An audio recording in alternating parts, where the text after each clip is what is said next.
नमस्कार मंडळी, आपल्या सर्वांना नागपंचमीच्या हार्दिक शुभेच्छा. श्रावण महिन्यातील पहिला महत्त्वाचा क्षण म्हणजे नागपंचमी. 29 जुलै मंगळवारी रोजी पंचमी आहे.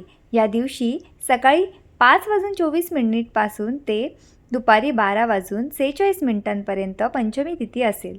या दिवशी सकाळी 5:30 ते 8 वाजेपर्यंतचा काळ पूजेसाठी उत्तम मानला गेला आहे.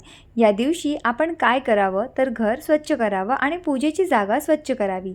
घराच्या प्रवेशद्वारावर किंवा पूजास्थानावर गाईच्या शेणानं किंवा मातीची नागाची आकृती बनवावी. नागाची प्रतिमा असेल तर त्याची पूजा करावी. पूजा करून दूध तांब्याच्या भांड्यातून अर्पण करावं आणि नागदेवतेच्या 8 नावांचा जप करावा. शिवमंदिरात जाऊन रुद्राभिषेक करणं ही शुभ मानलं जातं.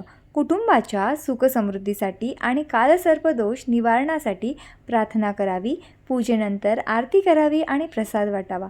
गरजूंना अन्न, वस्त्र किंवा पैसे दान द्यावेत. याचबरोबर नागपंचमीच्या दिवशी काहीही चिरू नये, कापू नये, तळू नये, चुलीवर तवा ठेवू नये यासारखे संकेत पाळले जातात. त्याचबरोबर या दिवशी जमीन खणू नये, शेतांमध्ये नांगर चालवू नये असेही मानले जाते. नागपंचमीच्या दिवशी विशेषतः संतानप्राप्ती, कालसर्पदोष, कुष्ठरोग, क्षयरोग दूर करण्यासाठी, त्याचबरोबर लक्ष्मी प्राप्तीसाठी आणि कोणत्याही प्रकारच्या भयंकर दुःखापासून मुक्ती मिळावी यासाठी नागदेवतेची पूजा करायला विशेष महत्त्व आहे. धन्यवाद.